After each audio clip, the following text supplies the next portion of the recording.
it probably addresses the person who raised the point about making everything, what have I written down here? Writing. Dumbing down. I think that's what most of us are afraid of. We're going to get taken over. And I think we've got to address that. Interesting, I had some other ones here. I think I've actually already ruled it off, but troubleshooting is something we could do as a group. But I think that's broad. And I'd say we couldn't even address that in a weekend. And it might actually be something for you to think about, is having a weekend on this where you get among yourselves and you just look at what all the issues are you're having and how you can share solutions with each other. They're not all on the internet, and there's a lot of people don't want to put their solutions on the internet because they lose their individuality. So let's address this. And unease, I'm going to put uncertainty with that as well. I think that's the uncertainty is helping with the unease. I'm going to start with the not there yet. I think that's, as I said, every week it's changing. So who wants to sort of make a comment about how, because they don't know where it's going. Who's got a comment about they don't know where it's going? They don't know, as I say, when to get on the bus. Does anybody want to, an experience or something like that they want to bring forward? All right, we're not there on that one. Have I already said it? Okay. Uncertainty, the word's truth, isn't it? How many people think they do get reliable, trusting information most of the time? Is that because you try hard to get it, or you're just happy with how it dishes it up? Well, I usually check. If it's important to check it. Yeah. How do you check it? Google something else, go down a different thing, look at the process from a different place. Yeah. Information from a different place. Yeah. So, I mean, I was just thinking about, you Google something and the computer says thinking. Is it? Yeah, that's what it says. And then it comes up with an answer. And I've just been sitting in there, is that AI in action? I've just been using it without really thought. I think it's keeping you entertained. Well, no, I use it to ask questions. I use it to provide myself translations for Yes. things. It seems to work. I think when you see it saying thinking, and Claude is terrible with coming up with all these other synonymous names, which I think is rather trite. But I think it's just trying to say, hey, I'm working on this. That's what I mean. Yeah, but have you noticed recently now it says, I'm now doing this, I'm now doing this, it's actually saying I'm actually doing something you can understand. And I'd say that's only the last few weeks I've seen that behaviour coming. And of course, when one starts, the other start. They learn from each other.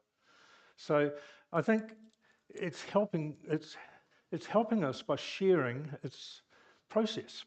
We could call it a thought process, but it depends how you see whether it's conscious or not, I suppose. But I quite appreciate it because one of them says, I've now searched 400 sites. And wow, but it actually... Google's been doing that for years. Sorry? Google's been doing that yes, for years. But can you do 400 on Google in 1 minute? We used to come up with it in a minute. Yeah, you could get pages and pages, but then you've got to go through and work out what's useful. It's now giving you... But by the same token, AI often tells you what it thinks you want to hear. Yes, and it'll even have leading questions afterwards to keep you going, to keep you interested, keep you engaged, involved. But it's telling you what it thinks you want to hear. Yeah. You're not going to get to the right answer, are you? You have to think about the question that you ask it as the actual answer to the question to that, because if you do not ask AI exactly what you mean, because it is just a computer, it has no freaking idea about what you want. So for example, recently, because I use it a lot in my world, for example, I had to ask it, does it understand after I've so that it actually asks me questions, answers questions that Yeah. it's just guessed. Because it guess a lot of IT stuff. They changed the methods too. ChatGPT was very good for a while. It wouldn't do anything until it's asked you the next question to help clarify. And then I got a bit sick of that. I said, I just want to know. Oh, do you want it with bells on or whistles or who, you know, and you get sick and tired of waiting. What happens if you don't want? What happens if question you don't want? Something you don't want to hear this time. Yeah. I take everything on board. Well, I'll probably give you some of my ideas and see where you come from. I actually pay for three different AIs. I pay for ChatGPT, Claude, and Gemini. And I'm always trying to decide, I'll decide on one and I'll drop the others. I'm not dropping the others because I'll find my experience is, as I said, one's a naughty child and I just can't get it to do anything useful in an evening. So I go to another one. So I'm doing Gemini, doing a lovely research thing. It comes up with all this stuff and I thought, wow. I copy the entire chat and I put it in ChatGPT. And I says, what do you think of this? And it says, oh, it's conflating, it's historical drift, it's made up all this stuff. I wouldn't, it doesn't say I would, but it's basically saying, I would never do that. And get a different answer. So then I shove it in the next one. And now I've got three versions. So I save them as a big file. And then I go to the fourth one with the big file. Those three say this. And you make sense of all three. And I use the free one for doing that, Perplexity. So I do all my rubbish on Perplexity. Because if you put too much rubbish on the other ones, it learns that you like rubbish. And so I don't want to bog it down. I'll only do the serious stuff that's following through. I'm paying for it. I want to get quality out of them. So I use Grok. I've got a problem with Grok, just quietly, but I do use it. And sometimes I go to the Chinese DeepSeek just to, are you still there, DeepSeek? And, you know, they come up, is that experience you have? They all come up with different things. What I'm wondering about is the knowledge base that these different AIs work from. Do they share their knowledge bases across the different AI, or is it that they have different algorithms and different decision-making trees that bring different things to the surface? And do you notice specific trends in one AI versus another? Like one is always rubbish on a particular type of subject, or one has a particular, say, Chinese cultural approach, you know, all of those things. That's what I'm interested in. I think that changes, because when DeepSeek came out, that's the Chinese one. It said it was Claude. I suspect the Chinese just took the whole lot and put it on theirs and says, here's ours, with a whole lot of politics hooked onto it. There's a reason I'm a wee bit cautious of using it. But we all know they've gathered the information off the internet. And I'll address this later on, probably a bit better in my presentation, but to give you a hint, say your family have got some interesting stories. Do you want to put them on the internet? Do you want AI to scrape those stories and add them to its knowledge base? I mean, that's really where we're going. So all of a sudden, it comes down to protecting our knowledge. Do we want it in the great outwash, where it gets mixed up with all the mediocrity? Or do we want to have our little wee mealtime discussions with our friends?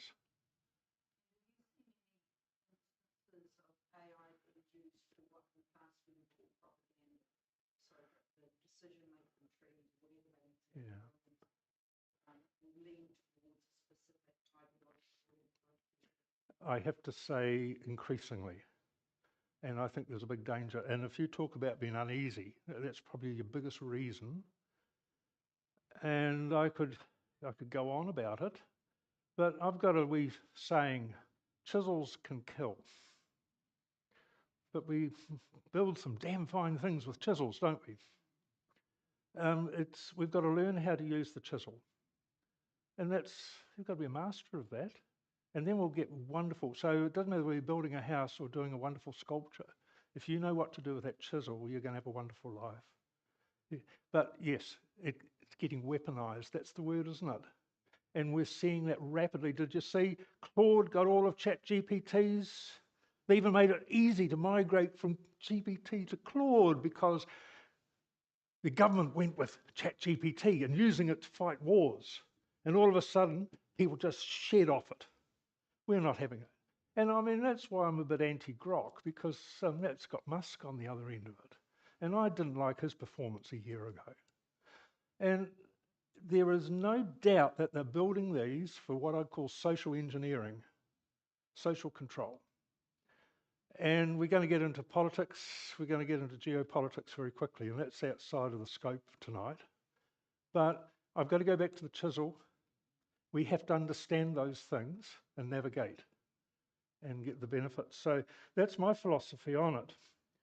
So that sort of comes down to can I move on to the creativity bit? I think the AI is an amazing thing for creativity. It's how to embrace that chisel, isn't it? And the inspiration I've had over the last couple of years is outstanding. And it's not only that, but even if it is mediocre information, it's information I've never had easy access to. And that has certainly accelerated what I find I can create with it. So can somebody else give their experience about using it creatively? At the moment, we've got been given a large shoebox of my grandfather's food methods, all handwritten, and I'm using Gemini at the moment to actually transcribe them into written text. I've used, I used three others. I used ChatGPT, I used my co-pilot as well to use all three of them, and I found Gemini was the better one of those ones that I used. The hit rate was probably 80% until I get to the email letters where my grandfather then started to write on an angle, and there's a bit of an issue there, but it's been picking up quite well. And then it also, based on the information that it scans, because it's such a bit of regiment and where he was there, it'll then give me little snippets of information about the history during that time as well, which I've been finding quite interesting and all that as well. So the big question is, have you been trying to work on that for a while?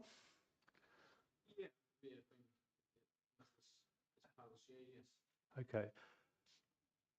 Is it getting easier? A bit better now, yes. Or is it opening up more rabbit holes? I'm trying to avoid some of those at the moment, but at the moment, I'm just using it to more so quite the letters. I'm finding that part good. Just when I jump in the rabbit hole, go, oh, that's a bit of interesting, and I start to look at that one to get build a picture. And then I asked it all the letters I've done so far to draw a map of where we went from Egypt to Italy. Apparently, Cairo is over here, and it's also over there. Do a map, so it's but yeah, but no, it's been an interesting tool for that. So well, part of my presentation will be about family history, and I won't be able to go very deeply into it, but maybe we can get some insight. How many people were sort of using it actively for research, for personal reasons? We've got a few here. That's actually a good one, isn't it? Yeah. Go through books and try Yeah.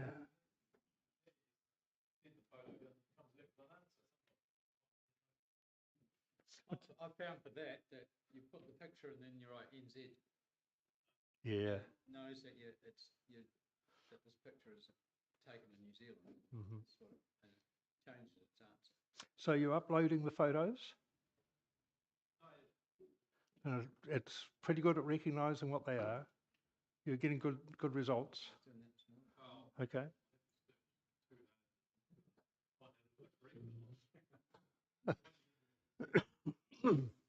Well, my wee story is, you all know Ron Willems, and I was showing Ron, look, we've had 3 weeks in Stewart Island, I'm going to make a blurb book. And he goes through it. But what are people going to learn from it? Oh, there's all these photos, look how this is taken. What are they going to, in 100 years' time, what are they going to look at these photos? What are they going to think? He's obviously saying, where's the story? And of course, there's a big message goes with that. And the AI message is, you've got the image, now you've got the other story. Now, we've always told a good photograph tells the whole story. But we know, especially if you've done family history, you don't know who half these people are because nobody's told the rest of the story with the photo. So that was Ron's message. So I've done that, 240 pages of Stewart Island. I've got all the natural history named correctly and with the macrons and all the Maori names. Now, I couldn't have done that. And it gives me a lot of satisfaction now to go through that. And also, I wrote my experiences and it helped me think it through. And I think I came up with some nice wee stories to go with it. In 100 years' time, my great-grandkids might get something from that. Okay, so what's some of the other experiences? Really creative story. My brother's a musician, really good at it. Yep. And has been for ages. He's got talking using Suno. Suno's a music AI. It's absolutely bloody brilliant. There's music that's been published that is Suno music that people can't tell. It's on the radio station. When Terry showed me it, his first reaction was, it's going to destroy this. Musicians have gone forever. Yeah. And then he started exploring it and discovered that he can morph it into his own things. Like he showed me a track that he wanted orchestral background to a little couple of bars for some reason. He can create that.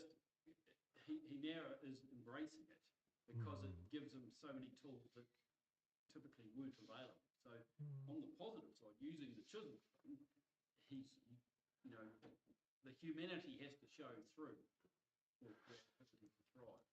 In the end, though, who's deciding what's good? He's getting to decide. I'm telling it I want music, these instruments to play such and such, and this piece of... So it is really his production. It is, but it's allowing him to do things that he wasn't able to do. So he's still got control. Yeah, he's not just saying make up a song. And what's the big word that photographic societies should know? Judgment. That was the mention Cloake before, because I'd never even heard of it until last week. And I had this photo, which was really frustrating. I was trying to take all these people out with cloning tools and Photoshop and that sort of stuff. And then somebody said, why don't you just use Cloake? Remove all the people in the background and just did it. It didn't change the photo. So just swinging it around a wee bit,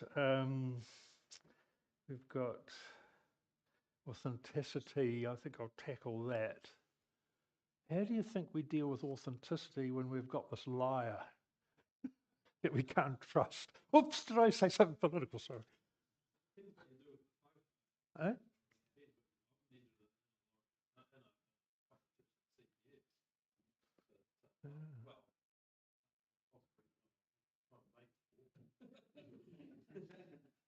So you've got to ask the question is, what's the purpose of the competition? Is it to make you a better photographer, a better observer, better documenter? Or is it a better storyteller? It's all different, isn't it, in each case?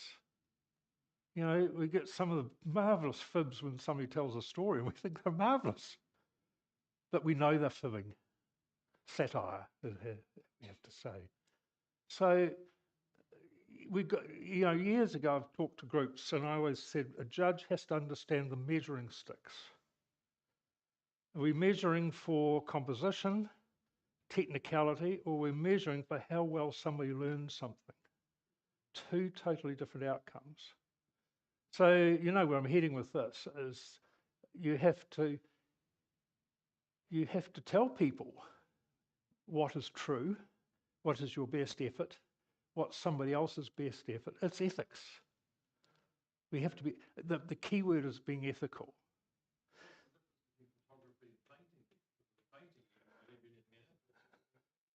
Leave it to the viewer to fill in the gaps. See, one of the problems when we do the history stuff, well, actually, I'm doing a geology project alongside some Otago geology students. And I mean, I'm a bit of a citizen science who they refer to occasionally. But I'm actually figuring things out, and I'm sitting there thinking, I actually don't want to ruin their sense of discovery. They're the student trying to learn. Why should we dish it up? And I'm sort of saying to the supervisor, and he's measuring, he's controlling it. He said, no, they're not ready for that. They're not this and this. And so historians are historians because they love puzzling. They like little bits and pieces, and they like to go and search and hunt out and synthesize and put all this stuff together. Are we going to is the AI going to go and put every single thing together and take all that fun away? That's a type of creativity. I don't know if you can take something that AI's created, and I was talking about authenticity, like with the history thing, you can't necessarily assume that this document it gives back is not just its story. Like I've looked at stuff at work and I've asked specific questions and it said, oh, there's a big problem here, this is dangerous. And I'm looking at it going, yeah, I don't think that's true. It's given me a reference, I go and read the reference and it says the opposite, but it's decided that it thinks I probably want to find a problem. So it's diligently found me a problem. And if I didn't already have the base knowledge and skills, I could have gone with that from my own voice. You've got to have a base for your judgment. Yeah, and I don't know. I haven't tried what you've said about taking one AI platform answer and asking another one if that's true. I don't know, it's kind of like asking two liars, which one lied? Yeah, but you might get some commonality. How could we, as humans, not plagiarize AI? Well, people you see on social media are already using ChatGPT as an answer to a question.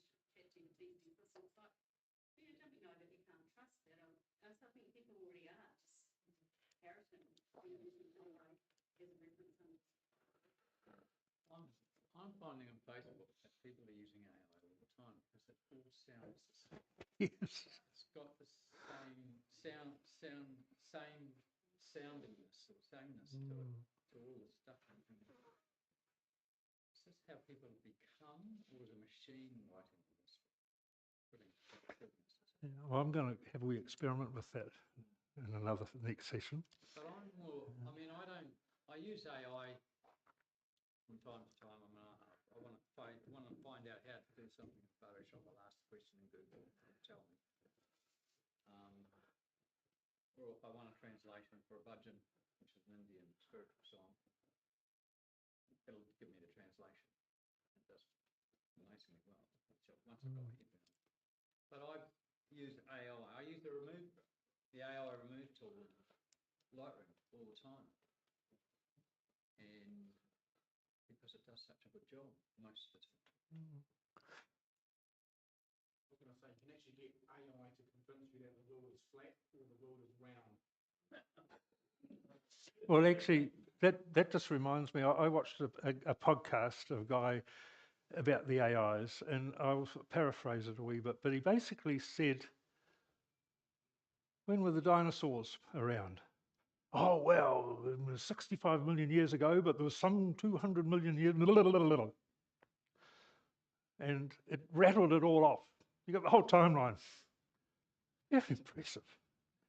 And he says, right, now, I'm a PhD candidate and I'm studying fossils.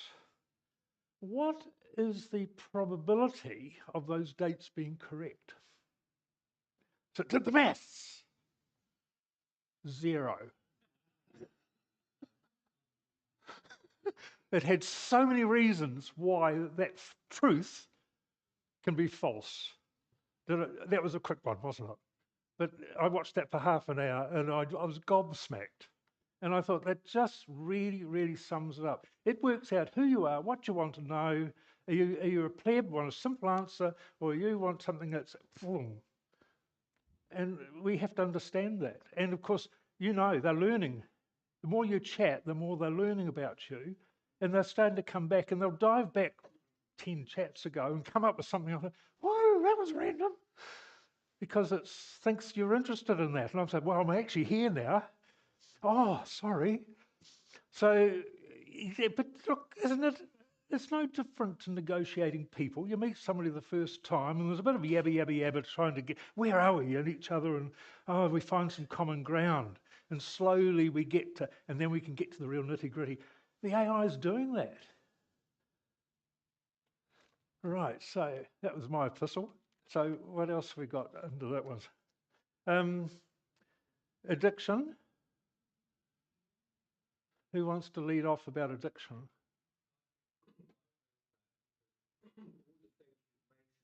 Earlier, I think sometimes coming down to humanity individually and collectively, that ourselves and our society seem to focus on what we know, what we have, the power that we can accumulate, the power over other people, and the external validations that we're constantly seeking, and that's obtained or addicted by able to say, yeah, but do you know this? Do you know that? I have this, I have this. It's kind of like it's said to me is a reflection of a lack of real self-worth. We knowing who we really are individually. So we have to prove to ourselves and to others that we're worth it. And I think that's a pitfall and that's the addiction. So somebody else like to add to that, or I think my trouble is I get in that rabbit hole, and it's not rabbits down there; they're wild geese. I always seem to be on a goose chase as well in those endless tunnels, and so there's a discipline. You know, saying, well, you know, I must not get caught up on this. This is not where I'm going. It's wonderful, but that's the addictive power, isn't it? That it gets you really excited about stuff and leads you on. And if you're a bit hyperactive, you're dead duck, aren't you? You know, it's gotcha. And, you know, you'll be like us, the grandkids come in after school and they jump on the laptop and they play the games. Purely addictive. Yeah, we saw that yesterday, didn't we? We watched one of our kids. You've got half an hour. They've got to learn to be disciplined. But isn't it a mix? It's you need time for self-reflection because that's really where you're heading, isn't it? You know, we don't do it often, but sometimes we just drive out to the river and sit by the river. Sometimes we take the grandkids and they won't sit by the river. They'll climb on the roof of the car and they'll be under the stones and whatever. But we take them away from that source back to, and the better thing than addiction is curiosity. And our daughters, they try to keep the kids curious, go seeking. And we try to reinforce that. So I had, when she was 8, you can use my camera in the garden. Oh, can we go somewhere else exciting? No, we're going to look in the garden. All right, what are we going to see? Oh, there's a fly. I thought, oh. All right. So put the macro on. He takes a photograph of the fly. Go and put it on the computer. Do you think we can identify it? Oh, it's not a fly. What? It's black? No, she says. I've Googled it. It's a bee. And then all of a sudden we had a 10-minute conversation how these fly-looking bees were introduced as pollinators, not honey gatherers, but as pollinators. Now that was a magic moment with a child. Is this where we're heading?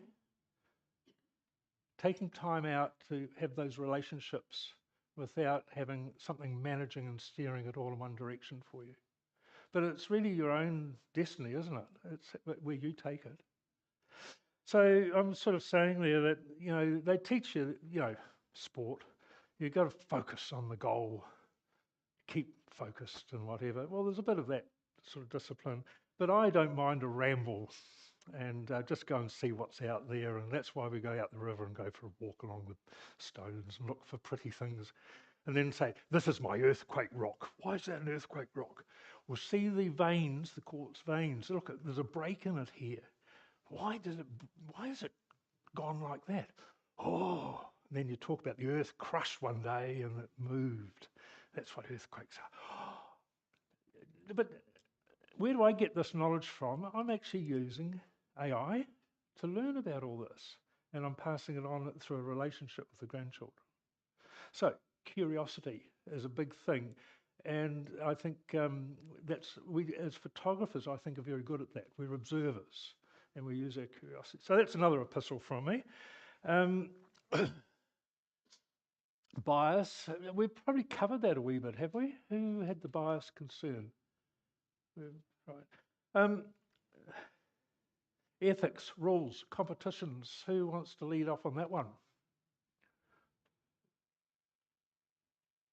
How's PSNZ going to deal with this, with their judging? Where's it going? Zilch.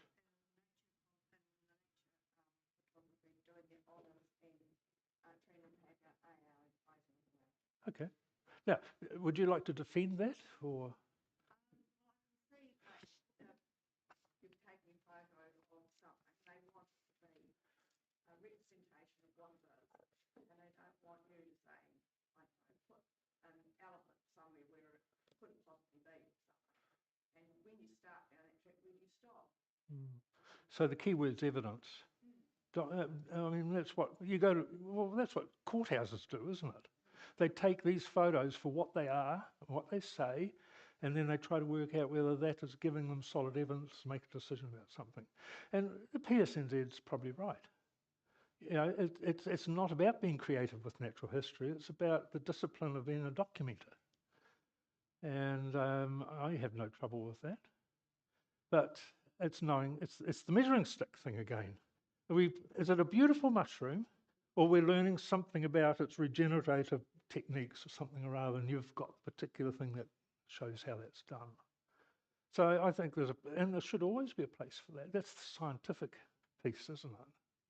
Does anybody like to add to that?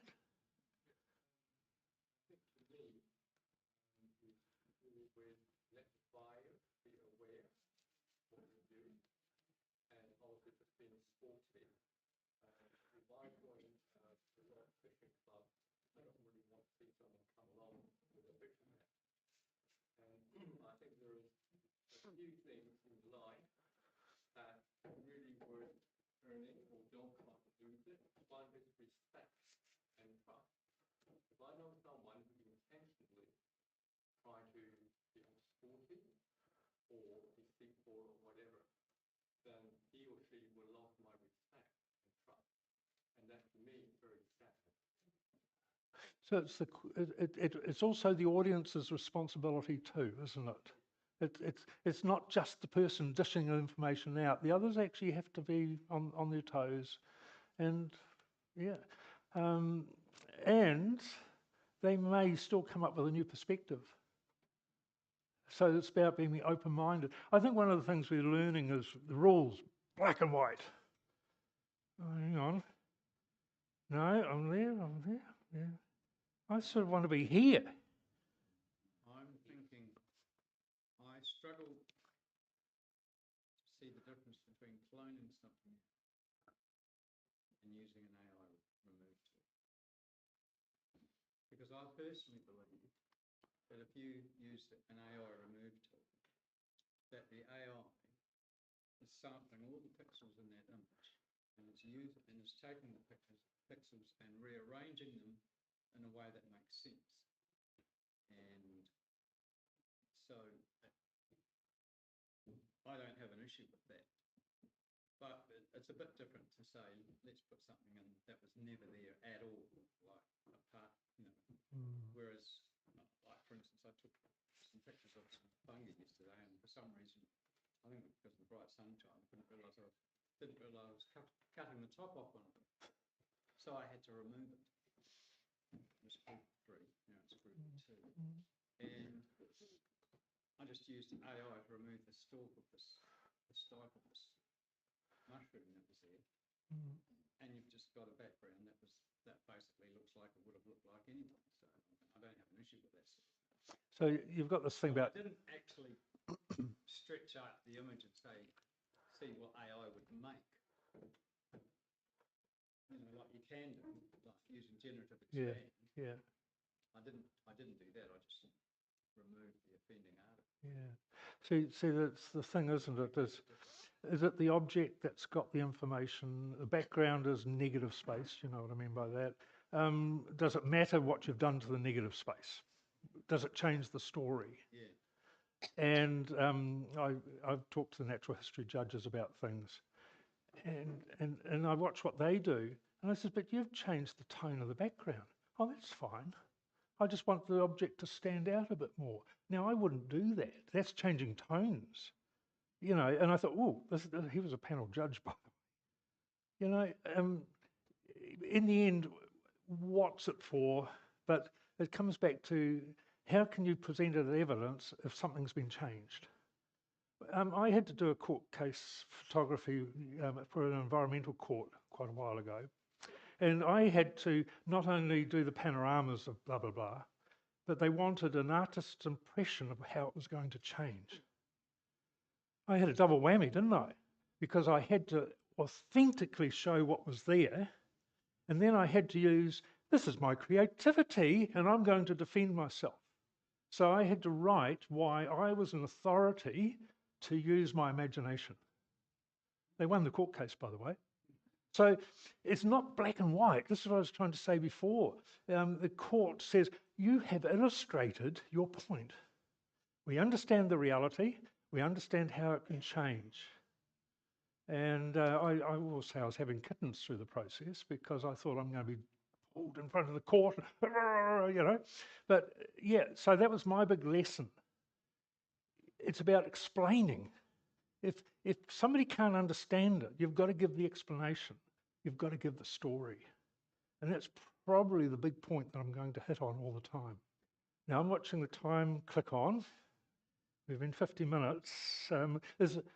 We'll take a break, but is there anything that somebody thinks that they've really got to bring it up that I've missed? Well, mine's similar to what Alan's is. We are taking them early morning HDR shot, and when I merge them together, I get a nice, lovely halo around the mountain range.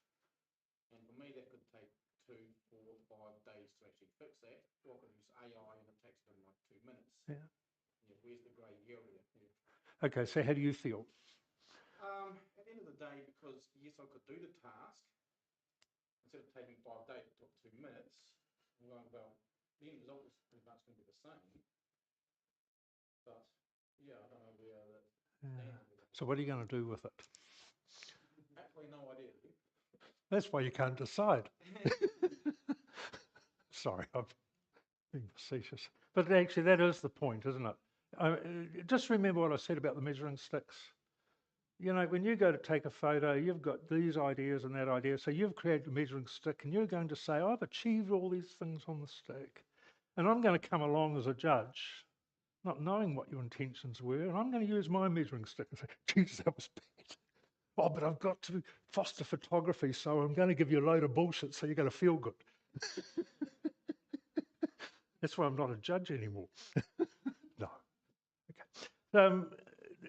Okay. So there's a few points, isn't it? And when I was doing business studies, it was a thing called fitness for purpose. Have you heard that before? What's good quality? What's the purpose? Is it fit for the purpose? And I think AI is no different to the day that we had digital cameras to play with, to the day we got Photoshop, the day we got Lightroom, and now the day we've got AI. I don't think anything's changed. It's actually our personal judgment. It's our personal integrity and how we share our stories with each other. And that's probably how I'd like to leave this first session. Yep.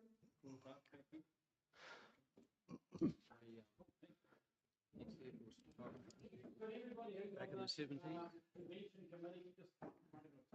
there was a guy at Wigram who was right into doing content projects. He had a photograph of a Devon aircraft flying about this high on Lake. It wasn't real. And someone saw it. Yeah. A flight commander or something like that. OC of the seventh life. And he went on the warpath, and they literally had to get down to the photo sheet, pull the original composite burns apart, like literally, physically, not just cut-based, to prove that it wasn't real. Yeah. I mean, the same guy invented the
talking stick and Mary saying a talking stick, the person that's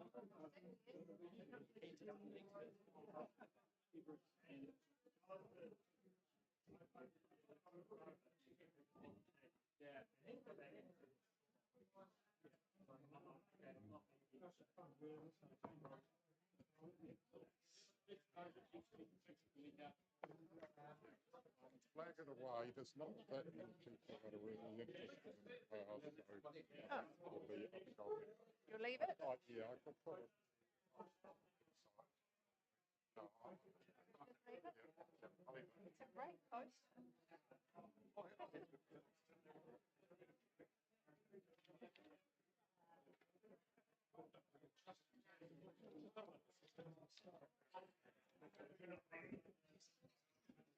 Okay, folks.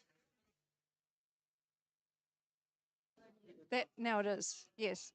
Hello, folks. Time to put that cup down and come and sit down.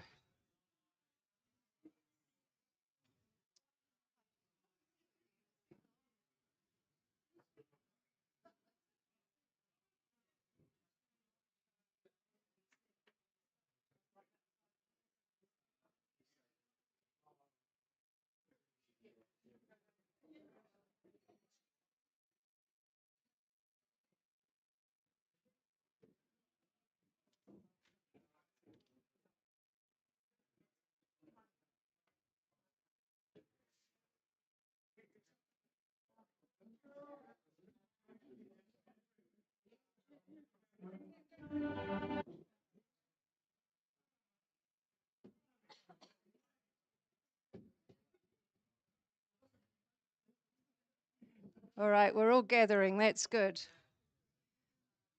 So tonight's evening has been really inspirational. Thank you, Geoff, for putting a whole lot of questions to us and make us think about what we're actually doing with AI. And there's more of that to come. But beforehand, we're going to show the MDC results from last month. So John's been busy putting all our photographs together and making them into an AV. And, you know, he might like to share how he puts the music together as well. So the boys have got that underway, I believe. And we're going to have a look at that first before we bring Geoff back up on to present. Sounds like we're there.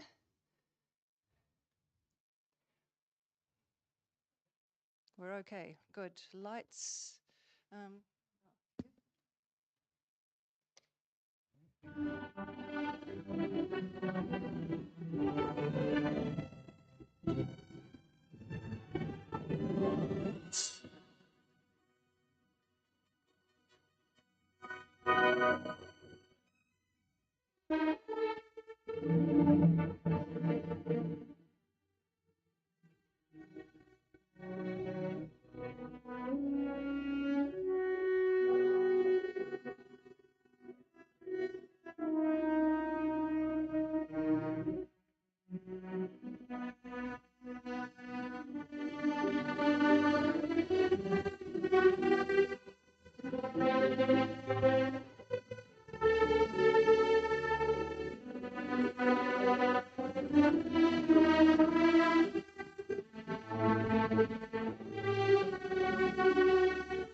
must be off. Come back with the right file next week. Right. Okay, thanks, John. Well, these things happen. The music was great. I enjoyed that.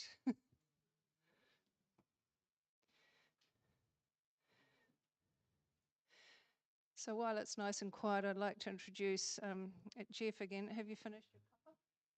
Yes, right. Just leave it down here. Okay, so we've going to let's have a round of applause for Geoff.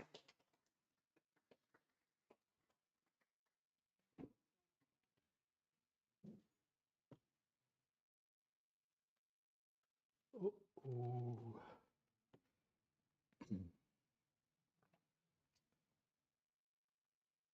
I was saying to somebody before, I've been presenting for 50 years, and I'd say 1 out of every 2 times something technically goes wrong.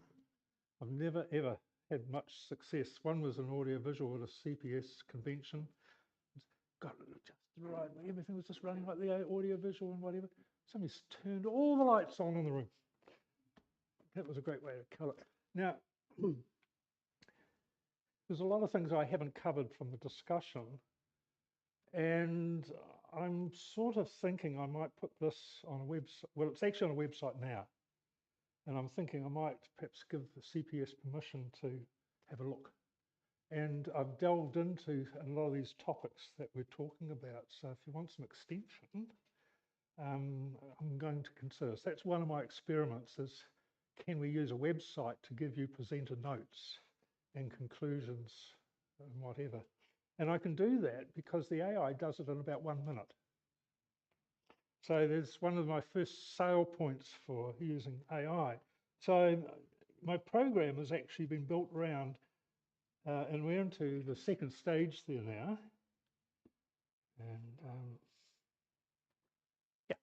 And so we talked a bit about, it was a lot of it hung around being meaningful.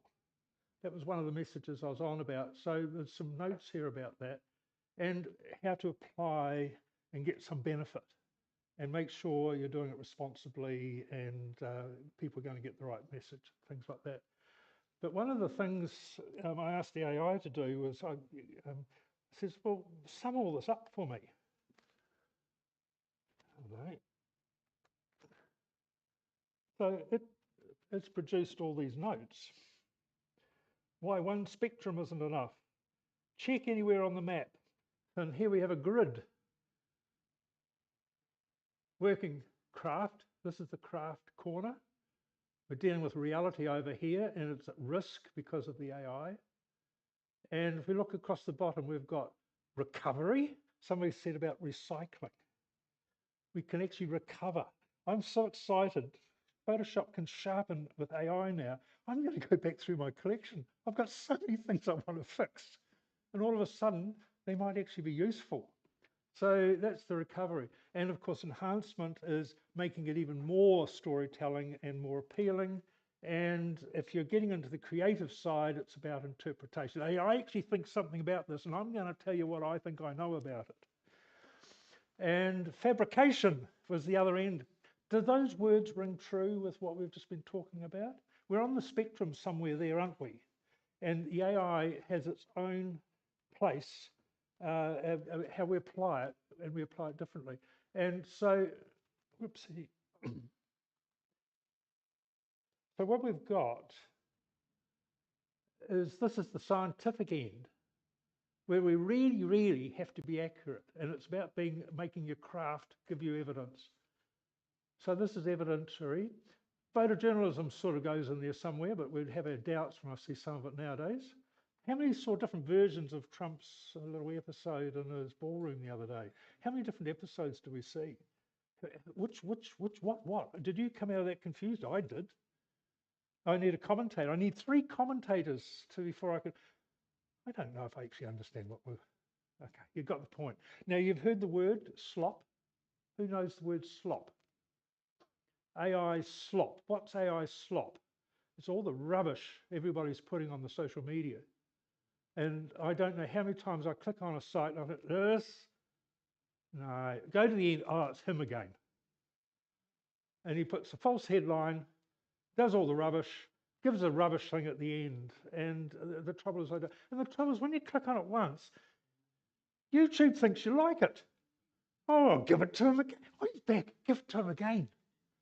And so I'm finding that my paid subscription on YouTube is getting rather thin because of the slop. So this is this evidence side of it, photojournalism.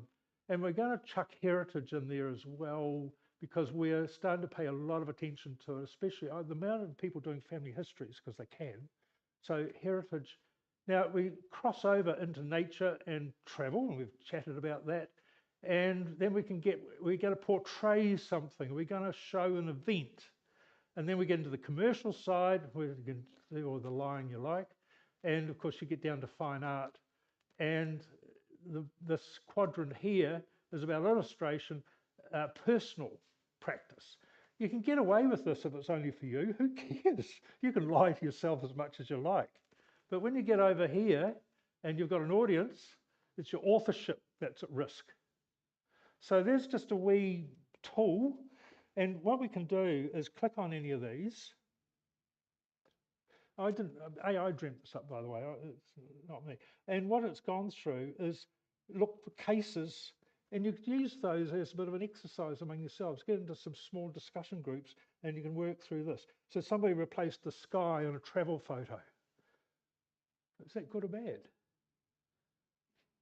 So there's a lot of questions there to take you through all of these. And in the end, and you can set your own ones, and it'll put a point on the matrix. And that's where I am. Okay? So I can tell as many fibs as I like.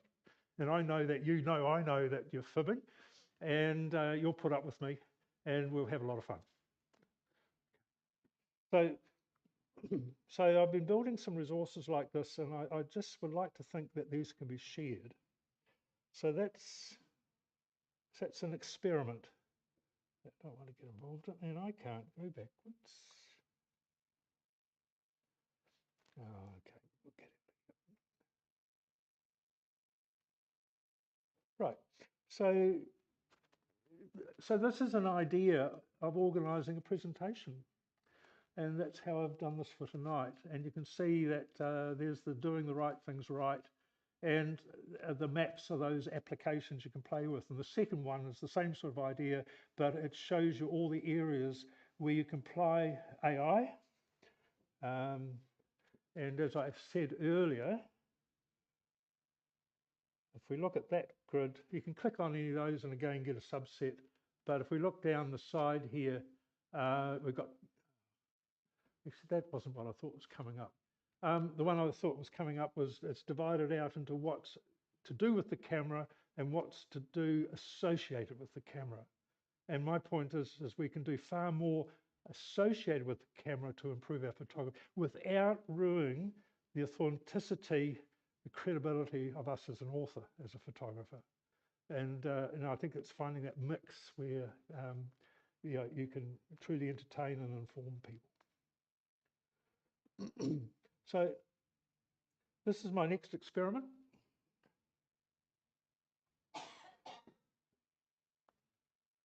So here's my program. It's bringing historic images to life. There's the recycling word.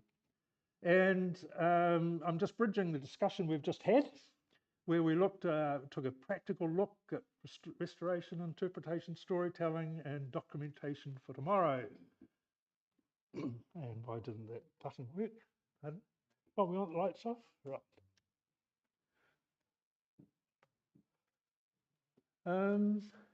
So this is a summary of, I was going to sum up what I've heard in the room. I've already done that, so we can skip that. But you can see those words: curiosity, uncertainty, ethics, workflow, troubleshooting. That was the sort of thing I expected the discussion was going to evolve around. And what does it mean for photography is where we're heading. And here's some points. It's what's AI doing to the image? What's the image for? And how do we explain it honestly? 3 very simple guiding principles that should keep us all out of trouble. And here I've already made my case about what's evidence, what's helping people with memory, and what's helping to tell the story. So I'm going to go through my family photographs, some museum stuff, some archive material, and some heritage and blah, blah, blah, blah, blah. And without pretending we know more than we do. That's a big claim. And here's those words again: recover, enhance, interpret. We've done that. And documentation is what gives images a future. And that's my whole theme for tonight. And I'm just going to say Lightroom. I've been waiting for Lightroom to use AI to go through and do what we call the metadata, put captions on everything, code everything, give me categories. So it's a big job. I've got 4,000 images, 400,000 images. So I said to the AI, what do we do? And they says, oh, I've just written you a script. Press the button and, oh, we better do just a couple of hours each night. It might take a few weeks. It said, I'll go through your index and I will do all that for you. Well, I haven't actually had I'll make a copy of my Lightroom and I don't trust it, do I? Right. But that's where we're heading. We're going to have the tools to help us do the documentation. And what's the last one? So the question is not only what can AI create, it's what it's going to help us understand and the people who follow us. Now, the AI wrote that. That's not me. The risk is you don't see me in that. You've just had a lecture. Where's the soul? Where's the personality? Okay, I've lifted my voice a bit here and there and said a few things to try and put myself, but I'm putting myself on it. Or did I put myself in it? Or has the AI taken over and done it all for me? I'll let you be the judge of that. Anyway, that was my experiment. And I'm just demonstrating how we may be able to use AI to get our ideas across. And so this was a chat with 3 AIs, chucked it all into one, and it built the slideshow, did the slides, created the backgrounds. And all I had to do was download it and look at it in my browser, all in one operation.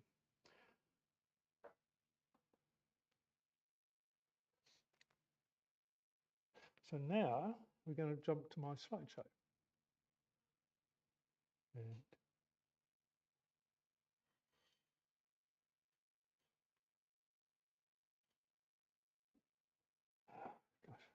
oh, yep, here we go.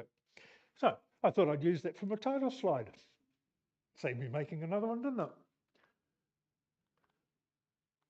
Now, for some reason, my clicker. Oh, there we go. So I'm going to start off a bit of a personal thing about AI. And for about 3 years, I must try, see what and I'm doing experiments to see where it's got to and thinking how I might be able to do something with it. And I'll shove it on Facebook and, and of course, it's got so ho-hum, I don't even get reactions to it. So. But anyway, I thought, well, I'll just show you some of the things that I'm doing. And we photographed this between Christmas and New Year. Marty and I still go for a wee drive occasionally and have a look at the countryside, watch the water run through the river.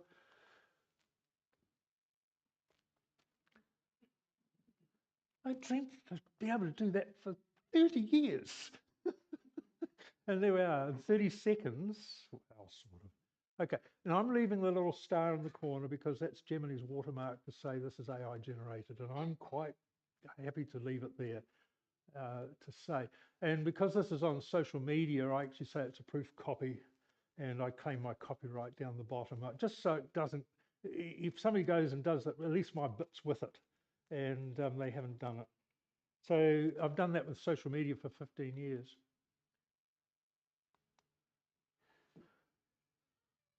That's the Morven shop, if anybody's been to Morven recently. And of course, when I got out of the car, the pigeons all flew away. And I thought, oh, this is Alfred Hitchcock. Aye, do it, Alfred Hitchcock. So it did the birds. And I said, I can't do the birds. All right, I'll do the nerds. So so look, at a personal level, it can be a lot of fun, can't it? And okay, stick it on my Facebook and some of you might think it's good. But look, this is more of a practical use. I was talking to this guy on the phone today. I asked him if I could have permission to show it tonight. Yes, So he's a medical practitioner. He's a world specialist in outdoor medicine, wilderness medicine. And he's going to give a presentation next week in London, and he wants a poster. And I thought, oh, I could. So I said, well, we'll just get the AI to mock up a few things. And he said, I've got an anchor photo we can use. And whatever. He says, oh, I don't like numbers. Oh, that's not a heartbeat.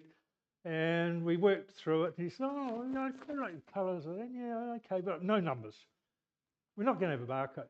So that's the photo he gave me, and you can see it was going to need a bit of a clean-up, and it wasn't terribly sharp because it was a blizzard. So I thought, oh, I don't know if I'm going to make that look good. It was a big poster. So AI, where are we? Now that's pretty, and I don't think it's changed any of the authenticity. Okay, the guy might be grinning a bit more than it really was. So we talked about the expressions, and he says, no, he says, they were smiling for the camera. That's what happens. That's real. So my client was happy with that, but I wasn't, because it had lost the mood, because this had a softness, this other one. Where are we? I don't know why my thing's not working. Okay, so that had a softness, and the AI cleaned it up too much. And I wasn't happy, so I got into Photoshop and I softened it right off, but I kept the detail, and you can actually see the blizzard more clearly. So I consider I've enhanced that. And nobody's going to go looking at that anyway. My client was happy, so that was there. Now, once we had that, we had a colour scheme. And this is the poster that I finally created for him. So you see, this is just last week, using the AI, and it probably cut 80% of the consultation time in setting up this job. And you can get more done, can't you? And he got a better result. This one here is a panorama taking 1920 something or other of the Duke of Wales visiting Caroline Bay. You can see all the cars lined up there and people crowded around, and he arrived on an excursion train. A lot of information. Enough information, somebody wanted it 7 metres long on their wall in a passageway. And the museum gave the photo and whatever. And so we had a discussion. They wanted me to tidy it up for use. So then I talked to the printer and we had a bit of a chat. I did a mock-up of how I thought I might restore it. And I decided we'll have a clean sky. We'll get rid of all the blemishes, because people are going to be walking in front of this nose to nose. And if they're going to see marks all over it, won't be a nice experience. So we went for experience over authenticity and keeping it as per original. Museum was happy, client was happy, the printer was happy. And then they said, we're so happy, we want it 11 metres long. And we said, well, the proportions change and we need another 3 metres out this end. Signwriter says, that's okay, we'll make it. And using Photoshop AI, it now has an extension out the end there, and they've been installing that today in this hallway. So do you see, we went through a whole thing, fitness for purpose. In the end, it had to be about somebody's enjoyment of being able to stand in front and go through all the detail. Then getting into the family history side. So we're moving away. I've done a wee bit of commercial. Now moving through to now, my personal family history. And it's not the family history I want to give you. You won't be interested in my family.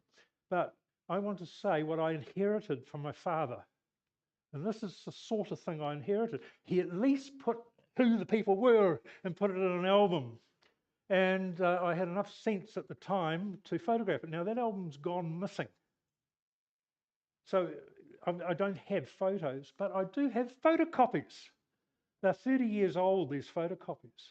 But they've got the information, and I think, well, if that tells where my dad was as a 3-year-old, and my grandmother, she wintered over there in feet of snow. This is Mickleburn behind Feely, and she never saw another woman for 6 months after immigrating from Cornwall, blah, blah, blah. So there's a whole family story. And I've got a heap of these. There we are. My brother said, you got the one of them skinning all the rabbits. Oh, is that what they are? So my brother had a bit more information, but the rabbit skins is written there, and we've got some dates. So I've got some sort of an idea when this was. And that there's 2 children sitting there. Well, there has to be my father and my his younger sister, my auntie. And Dad took photos too. And I think he didn't know how to use the focus or the depth of field or something. So we've got all these out of focus photos. But this one's a bit special to me because that is my dad and he's feeding the chooks. When I was at primary school, I used to come home and wash eggs. Year after year, my mum had 1,000 pullets and that's how she did the groceries. She sold eggs and bought groceries for us. And so I got the job of washing eggs and we hated it when the mash was a bit wrong and they got a little bit dirty. The eggs got a bit dirty and it's a bit smelly to go with it. So I've got a personal thing about that and I thought, oh, I really would like to use this. And then here's another one with my dad a bit older with his cousins and some people just recently arrived from England as immigrants who lived in a tent in the garden until they could get their own house. They were in the tent for 6 months. But my grandfather was a very serious photographer.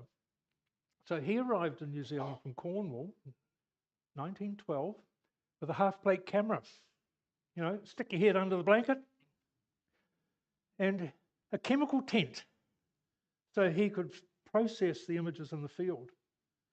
So he had a bit of vision and he obviously was a fussy person and took a lot of care in making photos. So we've got these photo albums of my grandfather's. And so that's Mr. Murchison at Irishman Creek, you know where that is, in Mackenzie country. So my grandfather went up to work on Irishman Creek. And he documented that decade, those first few years in the Mackenzie.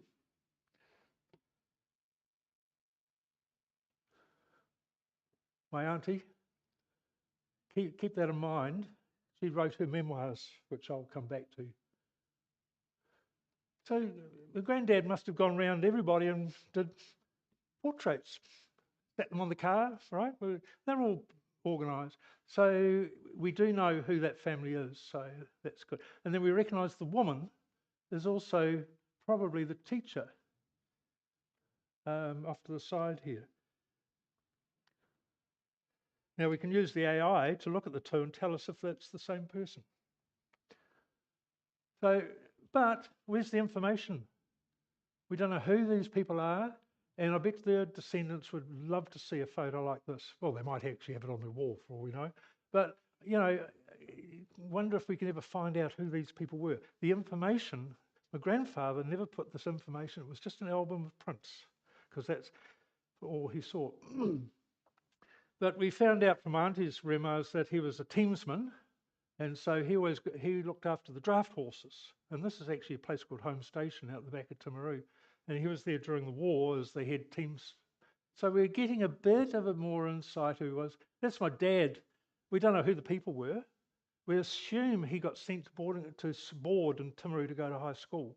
He was only there for a few months because the Depression came and he had to go and help earn the keep on their little farm lot. And then people say, oh, I've got a photo of him. And you get this. And I thought, oh gosh, why couldn't they have just put a sheet of glass down or, you know, and you think, oh, okay. So that's my great-grandmother and my great-great-grandmother. So I think, oh, yeah, I really would like that, yeah. Now that's my grandfather. Self-portrait. He'd be barely 20, wouldn't he? And then we started to work it out. He was an amateur photographer as a teenager in England. And he was buying these frames, printing. Now, sorry, it's in colour, isn't it? Am I telling you fibs? Yeah, I coloured it, didn't I? Okay. Okay, but anyway, it was stamped with B Cloake for Bertie. Now, AI, have a look at this. Tell me what you can say. Oh, young lad, hat, blah, blah, blah. And oh, those frames were on sale in Cornwall. In this shop, in Salt Ash. Gosh. Okay, it could tell me, give me a lot of information about it.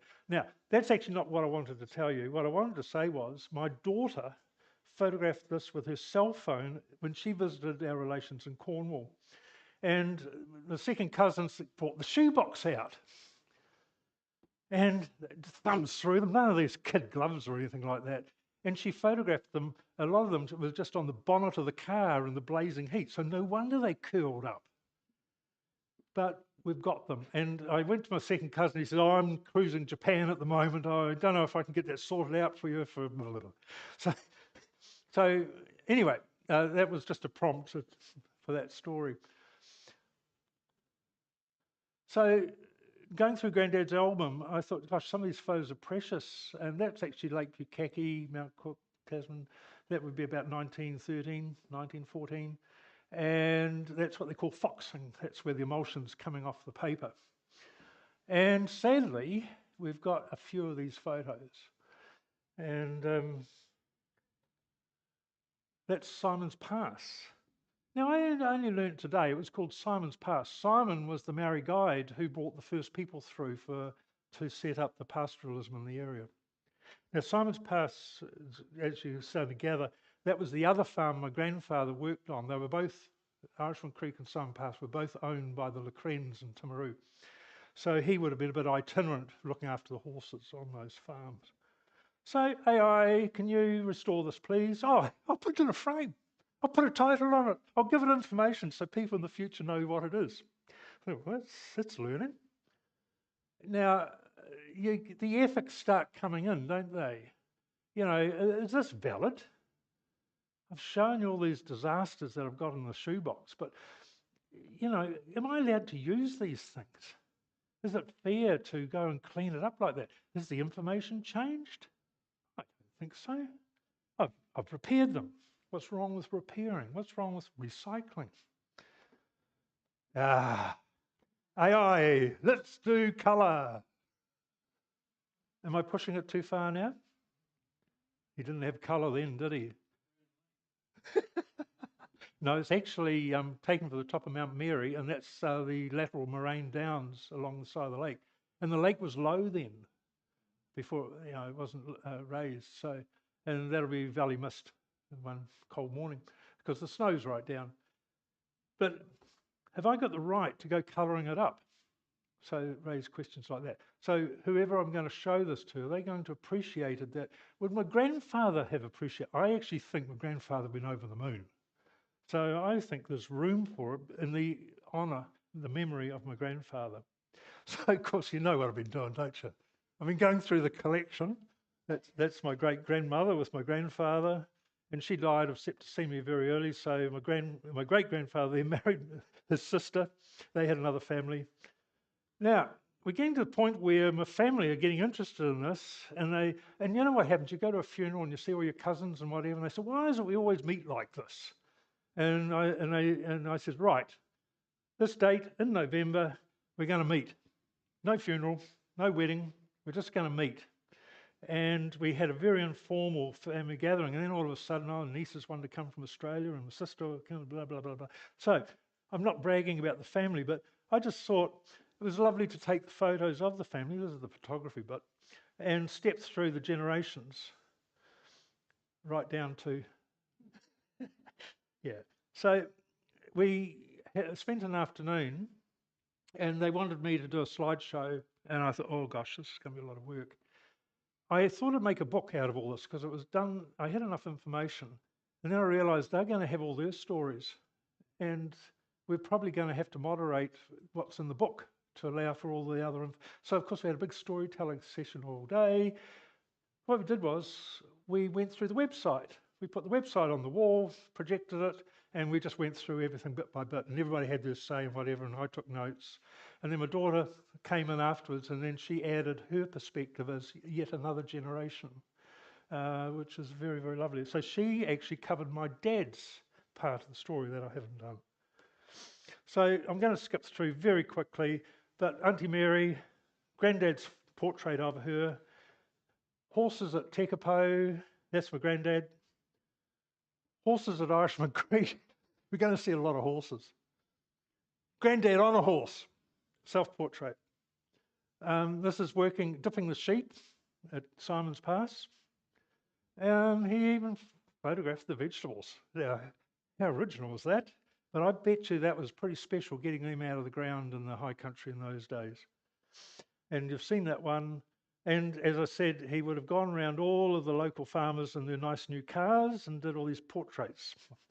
And they moved back into Mangati, and he continued to document, the loads of stuff going out. And this is the Mickelburn one that was absolute disaster. It's been restored. I'm totally happy with that. It looks authentic. I'm not worried whether that wagon wheel was actually the same wagon wheel. It's not bothering me. And here's the one with all the rabbit skins, and we can see more clearly my dad and my auntie sitting there. And my grandfather must have taken these portraits of my father and his sister, because they're the right age to have been at Mickelburn. So in this foot of snow wintering over, he obviously kept on his hobby of photography. So then we get to this one, and obviously it's been creased, it's been in somebody's pocket for a while. And I just thought, I've cleaned it up a wee bit, but I thought the crease tells a story, and maybe we shouldn't remove everything. Maybe there's a place to keep things. Maybe that's part of the authenticity. Open for discussion, open for judgment. Now you'll notice that I've got a watermark in all these in the corner here. So I'm putting AI enhanced to tell people that, and it's been suggested to me that I actually have the original there so they can see the original as well. And I think that's a good idea. Might take a bit of work. That one there, my auntie on the end, she was cut in half. With the camera. Because those days it was a wireframe viewfinder, and you only had to be a bit one way or the other, and you didn't get everybody in. And that was that yellow one that you could barely see. And this one I haven't done it because the AI put a beard on my grandmother. And I just hadn't got round to getting it to do it again and tell her that women don't have beards. So that's actually an original. Now this one was taken on the bonnet of the car that was all curled up, and it was a disaster. And I decided it was actually a very important one because this is obviously my grandfather out the back here and his family, and these ones are her family, the second wife. And that's the only photo we've got. And that's at their farm, and that was Bagmill. And then we researched Bagmill. We found it had been in Bagmill since Roman times, and it was a waterway, and we learnt the whole history of blah, blah, blah. Hey, that's that rabbit hole down the rabbit with the wild goose chase, but it's quite fun learning. And you start to build up an idea of how he was a farmer, and my grandfather was a young farmer. And now, I wanted that dated. You'll see that I've got circ C 1905. I said to the AI, what can you tell me about the photo? Well, it said it's about 1903, 1905. And I looked up the family tree and looked at the people. And I said, how old would that child be? Oh, blah, blah. And how old would... And so it deduced it was 1905 just by the ages of the people. And I found that quite useful. I couldn't do that sort of work. So there's where it's helping me with captions. Now, somebody else does family history, and I found a very, very degraded version of this online. That's my great-great-grandfather. And it was in yet another whole family line that was nothing, So these photos have obviously gone down through other lines into names that we don't even know exist. So there's got to be collections elsewhere. So anyway, I do know this family, and I've been talking to the guy who's got it, but unfortunately that's the only one they've got of our family. And they're the family that would have introduced my grandfather to New Zealand. So there's a bit of significance. So that's my grandfather, my auntie and grandmother. My grandmother lived with her uncle and aunt, who were actually brother and sister. And then, so there's a whole story. Why aren't you in the other house with all? They just did that in Cornwall. They just put people in whatever house had space, sort of thing. And they need a hand, or they need young kids. So there's a lot of extended family sharing going on. So you learn about all that sort of thing. And there's the cleaned up version of the chooks. And you'll see it's sharpened everything perfectly. So I'm pretty happy with that. And the other one that it cleaned up was all these tins out there. They're not kerosene tins, they're actually honey tins. And each season, a granddad would extract the honey and fill these up and store them. And then you melt them out and pack the honey. And he sold the honey off from his little 10-acre block of land, and he became a beekeeper. And by the time my dad came along, he had 200 hives around the district. My dad bought them, and my dad built that into a beekeeping industry of 4,000 hives. So do you see my sentimental contact there? It mightn't mean much to you, but it means a lot to me. I'm happy to see it like that. Now, at the foot of each page on the website, we talked about copyright. I've got a declaration about, it is, what text is also copyrighted, usage and sharing. Yeah, you can do it, blah, blah, blah, but here's some prohibitive use. Don't make money out of my stuff. And the last one is my AI editing disclosure. So that's my integrity. I'm saying to people, look, I've done all this, but it's largely for my family who will appreciate, and I think my grandfather would have been over the moon to see his work 100, how many years later, 110 years later, and people are still enjoying them. So this is the beekeeping part, when my dad sort of had all that, and this is just acres and acres of clover, which brought all this wonderful honey in. And so my daughter picked up on these. These are found in the National Archives. Somehow they've been Auckland News or something like that. And that'll be a field day, and that's my dad standing there with some of his other people who I know. And that would probably be in the Christchurch Press or something like that. So there's a whole history of my dad's side, and I've got dad's slides. Yes, a lot of dad's slides. And I'm going to scan them.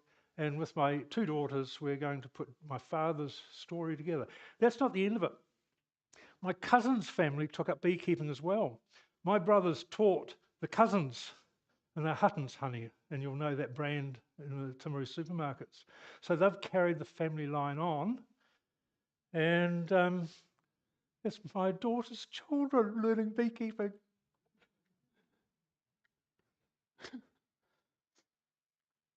So I'm going to change tack now. That's my personal stuff, family stuff, and how it actually stimulated a family reunion. There was enough there to motivate people to travel large distances and come together. And I thought that was a very good outcome. So it's not always a photographic outcome from doing this. And I like to do projects that have multiple outcomes. If you can do one thing and get half a dozen whammies, that multiplies the value up a lot.